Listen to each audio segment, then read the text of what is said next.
یا اللہ یا رحمان۔ السلام علیکم ورحمۃ اللہ وبرکاتہ۔ تحفہ رمضان کے اس 25ویں درس میں ہم آپ کا تہہ دل سے خیر مقدم کرتے ہیں، اور انشاءاللہ آج کے اس درس میں بچوں کو روزہ رکھنے کا عادی بنانے، نماز و روزہ کا پابند بنانے اور ان کی تربیت کے تعلق سے کچھ باتیں آپ کے سامنے رکھی جائیں گی۔ سامعین کرام، نابالغ بچے گرچہ غیر مکلف ہوتے ہیں اور ان پر رمضان کے روزے فرض نہیں ہوتے، لیکن ہمیں چاہیے کہ ہم انہیں روزوں کا عادی بنائیں، اور انہیں روزہ رکھنے کا عادی بنانے کے لیے بہتر یہی ہوگا کہ ہم 7 یا 8 سال کی عمر سے ہی بچوں سے بھی کبھی کبھار روزے رکھوایا کریں، اور روزہ رکھنے پر ان کی حوصلہ افزائی کی جائے، انہیں انعام و اکرام سے نوازا جائے، تو اس کا فائدہ یہ ہوگا کہ بچپن سے ہی ان کے دلوں میں روزے جیسی اہم عبادت کی اہمیت و فضیلت، روزے جیسی اہم عبادت کی محبت ان کے دلوں میں بیٹھ جائے گی، اور وہ اس کے عادی ہو جائیں گے۔ اور پھر جب وہ بالغ ہو جائیں گے، جب وہ مکلف ہو جائیں گے، جب رمضان کے روزے ان پر فرض ہو جائیں گے، تو روزہ رکھنے میں ان کے لیے انشاءاللہ کوئی دشواری نہیں ہوگی، اور وہ بلا جھجک مزے سے رمضان کے پورے روزے رکھ سکیں گے۔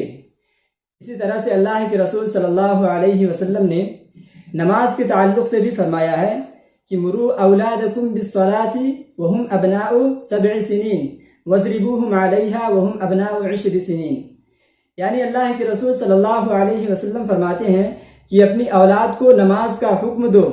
جب وہ 7 سال کے ہو جائیں، یعنی 7 برس کی عمر میں انہیں نماز پڑھنے کا حکم دو، اور جب وہ 10 سال کی عمر کو ہو جائیں، 10 سال کی عمر کو وہ پہنچ جائیں، تو انہیں نماز نہ پڑھنے پر، نماز چھوڑنے پر ان کی پٹائی کرو۔ اور ظاہر سی بات ہے کہ یہاں اس حدیث کا مقصد جو ہے وہ تربیت ہے، کہ بچپن سے ہی بچوں کی دلوں میں نماز جیسی اہم عبادت کی اہمیت، نماز جیسی اہم عبادت کی اہمیت و فضیلت اور اس کی محبت ان کے دلوں میں بیٹھ جائے، اور وہ اس کے عادی ہو جائیں، اور پھر بڑے ہونے کے بعد جب وہ مکلف ہو جائیں تو نماز جیسے اہم فریضے سے وہ غافل نہ ہونے پائیں، نماز سے وہ دور نہ بھاگیں۔ ناظرین کرام، صحابہ کرام رضی اللہ تعالی عنہم اجمعین کے بارے میں آتا ہے کہ وہ اپنے چھوٹے چھوٹے بچوں سے بھی روزے رکھوایا کرتے تھے، اور ان کو بہلانے کے لیے اپنے پاس کھلونے رکھا کرتے تھے، اور جب وہ بچے بھوک و پیاس سے بے قرار ہوتے، بھوک و پیاس سے پریشان ہو کر کھانا پانی طلب کرتے، تو وہ انہیں کھلونوں میں لگا کر کے ان کی توجہ کھیل کود کی طرف پھیر دیتے تھے، اور انہیں کھیل کود میں لگا دیا کرتے تھے۔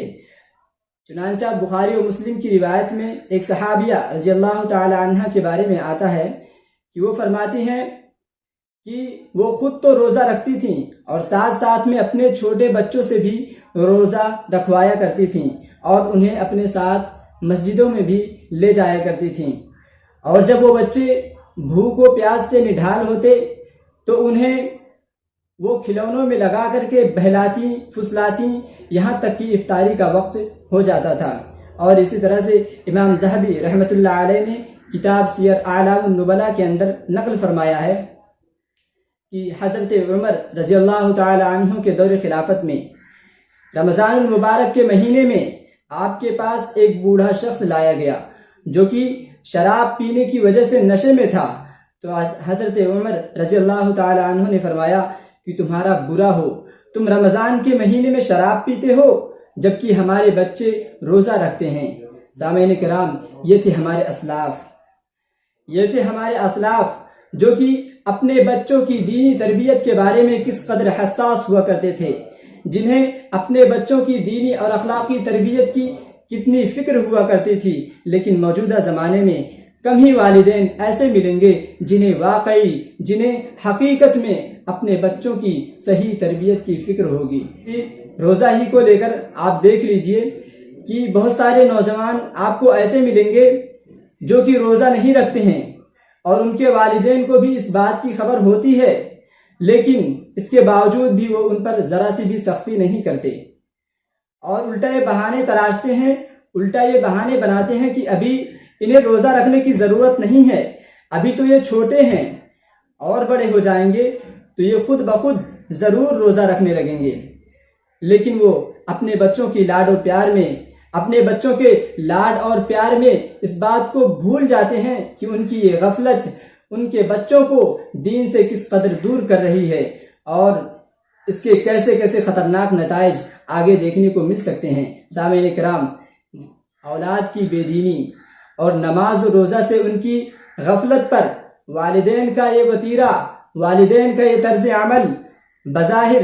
بچوں کے حق میں شفقت اور ہمدردی کا معاملہ تو نظر آتا ہے، لیکن اگر آپ اس کے انجام پر غور کریں تو آپ کو پتہ چلے گا کہ والدین کا یہ رویہ، والدین کا یہ طریقہ ان کے اولاد کے حق میں کتنا خطرناک ہے، اور یہ کسی ہلاک کر دینے والے زہر سے کم نہیں ہے۔ سامعین کرام، اللہ رب العالمین نے قرآن مجید میں سورہ تحریم کے اندر مومنوں کو مخاطب کرتے ہوئے یہ حکم دیا ہے، یا ایھا الذین آمنوا قوا انفسکم واہلیکم نارا، یعنی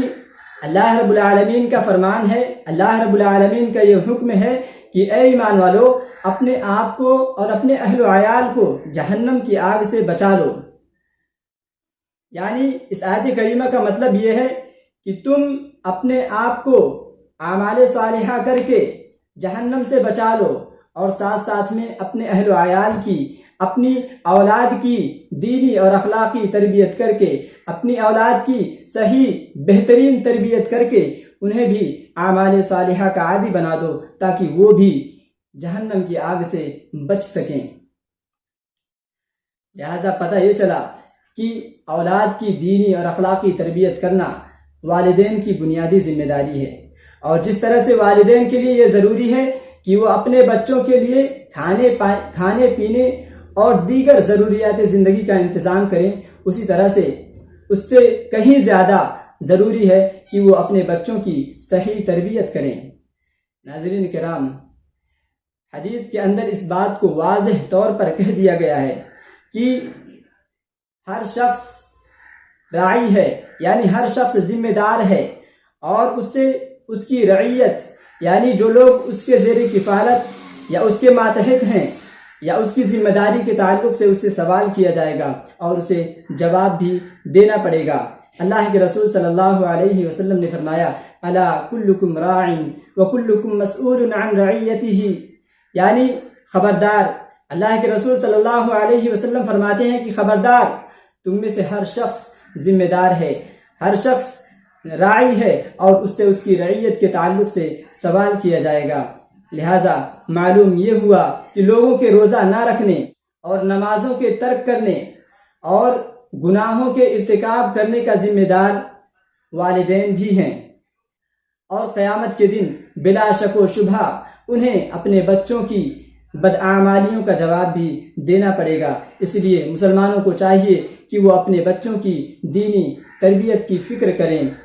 اور انہیں اسلامی اخلاق و کردار کا خوگر بنائیں، ان کے دلوں میں دین اسلام کی محبت پیدا کریں، ان کے دلوں میں دینی تعلیمات کی محبت پیدا کریں، ان کے دلوں میں توحید باری تعالیٰ کو پیوست کریں، ان کے دلوں میں اللہ کے رسول صلی اللہ علیہ وسلم کی محبت کو پیدا کریں، ان کے دلوں میں صحابہ کرام رضی اللہ تعالی عنہم اجمعین کی عظمت کو بٹھا دیں، ان کے دلوں میں منہج سلف صالحین کی اہمیت و فضیلت اور اس کی محبت کو پیدا کریں، اور انہیں دیگر حرام کاموں سے، نشہ آور چیزوں سے، گانے، میوزک اور فحش اشعار سے دور رکھیں، انہیں غیر مسلمانہ کلچر والی ویڈیوز سے، غیر اسلامی طور طریقے والی چیزوں سے دور رکھیں، انہیں ان ساری چیزوں کی طرف بڑھنے نہ دیں، اور اسی طرح سے انہیں جملہ عبادات خصوصاً نماز و روزہ کی تلقین کریں، انہیں نماز و روزہ کا پابند بنائیں، انہیں قرآن کریم کی تلاوت کی ترغیب دیں، انہیں جمعہ اور باجماعت نمازوں میں اپنے ساتھ رکھیں، انہیں دینی مجلسوں میں اپنے ساتھ لے جائیں، نیک لوگوں کی صحبت کی تلقین کریں، اور ان کی ان کے اخلاق و کردار کو اسلامی سانچے میں ڈھالنے کی ہر ممکن کوشش کریں، ہر ممکن تدبیر کریں۔ مسلمانوں، اگر آپ کی غفلت کی وجہ سے، اگر آپ کی غفلت و لاپرواہی کے نتیجے میں آپ کے بچے دین سے بیزار اور نماز و روزہ سے دور ہو گئے، اور اللہ نہ کرے، اللہ تعالی ہم تمام مسلمانوں کو جہنم سے بچائے اور جنت میں داخل کرے۔ اللہ نہ کرے کہ اگر وہ اپنی بدعمالیوں کی وجہ سے، اپنی بدعمالیوں کے سبب جہنم کے مستحق قرار پا گئے تو قیامت کے دن اس وقت آپ کا کیا حال ہوگا، جب آپ کے جگر گوشوں کو، آپ کے سامنے آپ کے لاڈلوں کو، آپ کے بچوں کو فرشتے جہنم کی آگ میں پھینک دیں گے؟ کیا اس منظر کو دیکھ کر آپ کو اذیت نہ ہوگی، آپ کو پریشانی نہ ہوگی، اور آپ اس وقت ان کے کسی بھی کام نہ آ سکیں گے؟ البتہ آج تھوڑی بہت سختی کر کے اپنے بچوں کو اعمال صالحہ کا عادی بنائیں، ان کے اعمال کی اصلاح کر دیں، تو شاید آپ کو وہ دن دیکھنا نہ پڑے۔ سامعین کرام، اب آخر میں دعا ہے کہ اللہ رب العالمین ہم تمام مسلمانوں کو جہنم سے بچائے اور جنت میں داخل کرے،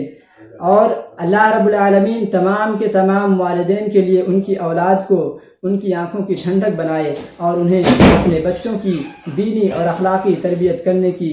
توفیق بخشے، اور رمضان المبارک کے جو ایام بچے ہوئے ہیں ان میں زیادہ سے زیادہ عبادات کرنے کی توفیق دے۔ اور اللہ رب العالمین سے دعا ہے کہ اللہ تعالی ہم تمام مسلمانوں کے تمام اعمال صالحہ کو قبول فرمائے، آمین۔ وآخر دعوانا ان الحمد للہ رب العالمین۔